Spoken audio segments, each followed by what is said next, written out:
Hi there, welcome back to the next video. And in this video, we will talk about the problems with decision trees as well as the next modeling technique about which is random forest regression.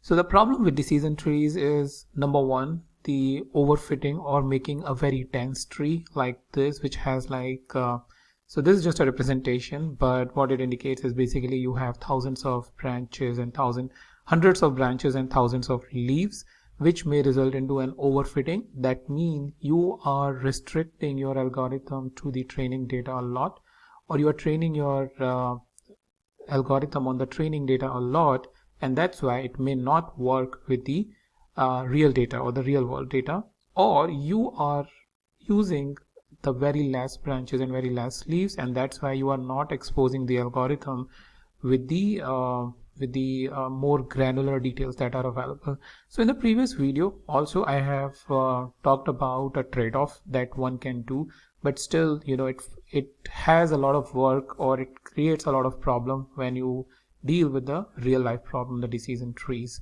So to overcome that, what you have is another advanced algorithm, which is ensemble algorithm. So the basics behind the ensembling is that it creates, or it takes the input from lot of mini algorithms or lot of algorithms that are available, and basically combine the output in by averaging it and give you the final outcome. And that's what the random forest algorithm does.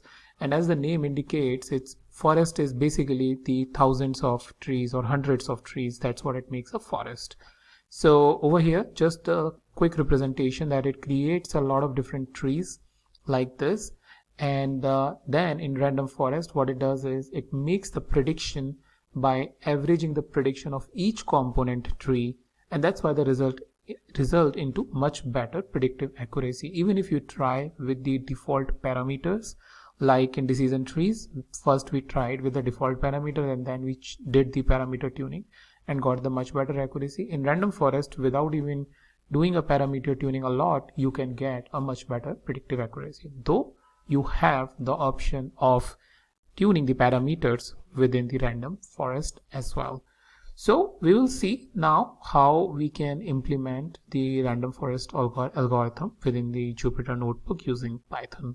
So let me get it out of this and click on the random forest, or this random forest regression. So first of all, what we need is basically the import of libraries, import pandas spt, and from sklearn.ensemble import random forest regressor.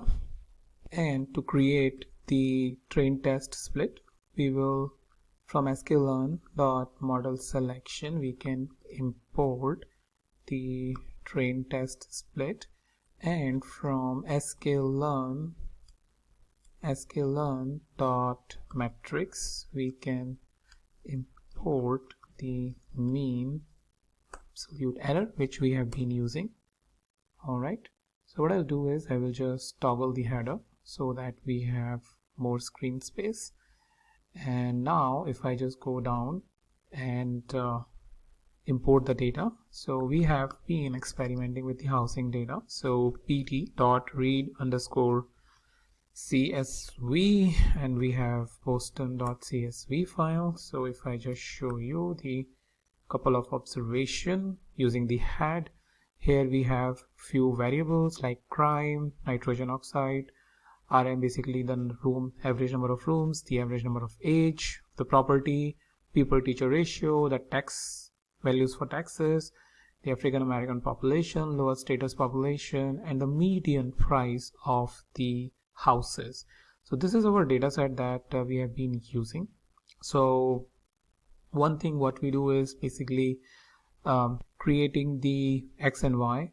So our features are basically, if you remember, what we took was the crime, and then the NOx, then the RM, maybe we can take age as well, and PT ratio, and maybe LSTAT, if we think this is our important features, and we can create X as housing features and Y equals to housing dot ADV. And then what we can do is simply create a train test split. So X underscore train, X underscore test, Y underscore train, comma Y underscore test equals to train test split X comma Y comma, you can specify the test size or you can make it like default. If I press shift tab, you will see its default values as well. So it's saying float. If float is used between 0 and 1, 1 is like 100%.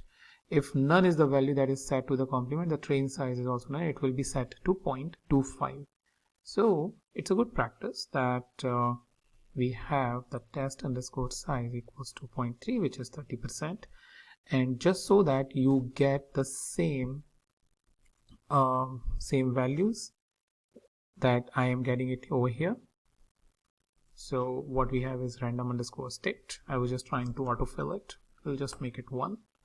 So now we have this. What we can do is we can initialize the RF model, the random forest regressor, with the default parameter RF model dot fit on the X underscore train and Y underscore train. If you remember, straightforward. If I have made some issue, so let me go down. Input contains NaN. Okay, so it has some NaN values, which is, I can see it over here.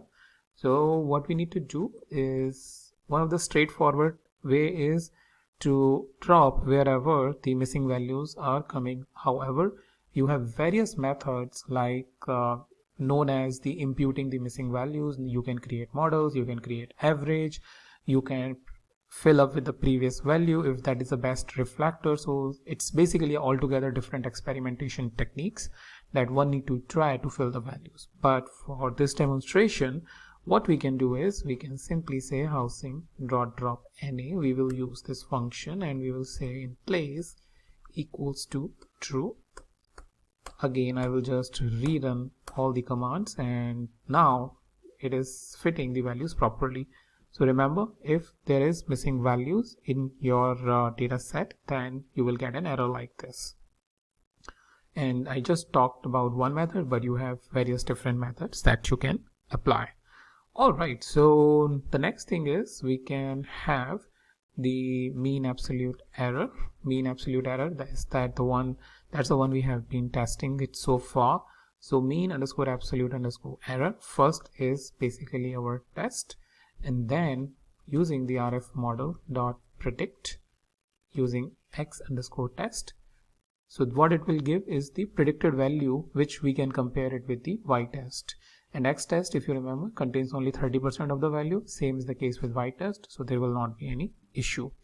So if I just go ahead and execute it, it is giving you 3.016722 without doing any parameter tuning. And if you remember from my previous video where we have created the first model with the decision tree without tuning, it was somewhere around 3.6, and when we tuned it, it reduced to 3.5, then reduced to 3.4.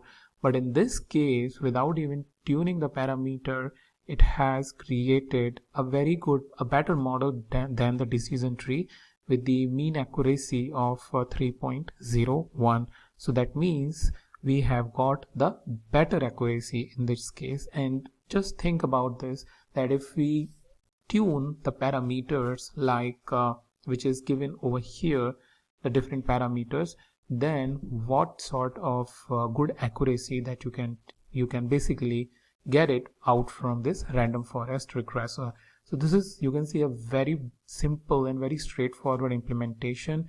Most of the steps are same like train test split and all. It's just that like decision tree, we have implemented the random forest regressor.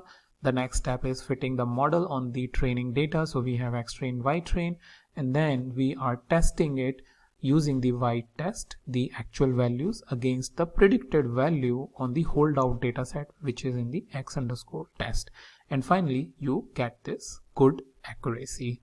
So that's mainly I wanted to talk about. Here we have not done much things. We have simply used the random forest algorithm with model validation techniques like the train test split.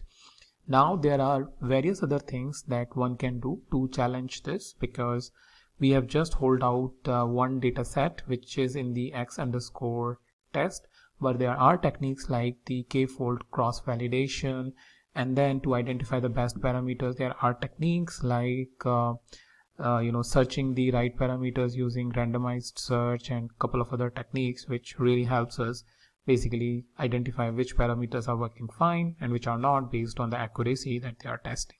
But for now, since you are learning it, we will just stop it here. And what I would really like is that you implement it.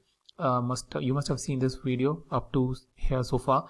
So just take the data set which is given there in the description and implement it on your own, and let me know what error rate, what error you are getting, or if you are getting error value, the accuracy better than this, and I will be really glad to see your solution. So looking forward for seeing your comments in the comment section, and if you like this video, hit the like button and share it with your friends and colleagues. So thank you for watching, and I'll meet you in the next video.